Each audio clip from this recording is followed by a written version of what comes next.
আজকে মাত্র দুটি উপকরণ দিয়ে দারুণ স্বাদের একটা মিষ্টি করে দেখ। এখানে আমি এক বাটি ময়দা নিয়ে নিয়েছি, পরিমাণ মতো নুন দিয়ে দিচ্ছি, অল্প করে এখানে বেকিং পাউডার দিয়ে দিচ্ছি, এখানে দিয়ে দিচ্ছি অল্প করে বেকিং সোডা। ময়দার মধ্যে সামান্য একটু আমি সাদা তেল দিয়ে দিচ্ছি, ভালো করে একটু ময়ম দিয়ে নেব। ময়দাটা খুব সুন্দর করে ময়ম দিয়ে নিয়েছি। এখন আমি অল্প অল্প জল দিয়ে মেখে নিচ্ছি। দেখুন ঠিক এইভাবে কিন্তু ময়দাটা মেখে নিতে হবে। দেখুন ঠিক এইভাবে লেচিটা কেটে নিতে হবে। আজকের মিষ্টিগুলো কিন্তু লম্বা লম্বা করে তৈরি করব।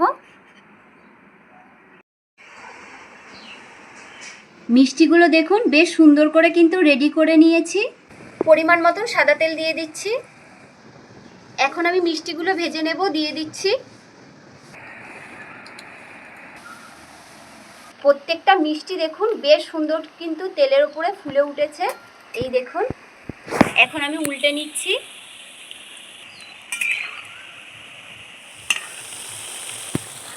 মিষ্টিগুলো দেখুন লাল করে ভাজা হয়ে গেছে। এখন আমি তুলে নিচ্ছি। শিরা তৈরি করার জন্য এখানে আমি দেখুন এক বাটি চিনি নিয়েছি, কড়াইয়ের মধ্যে দিয়ে দিচ্ছি। এই বাটি মেপে এক বাটি জল দিয়ে দিচ্ছি। শিরাটা এখন খুব ভালো করে জাল দিয়ে নেব। জাল দিতে দিতে দেখুন শিরাটা কিন্তু অনেকটাই কমে গেছে। এখন ভেজে রাখা মিষ্টিগুলো দিয়ে দিচ্ছি।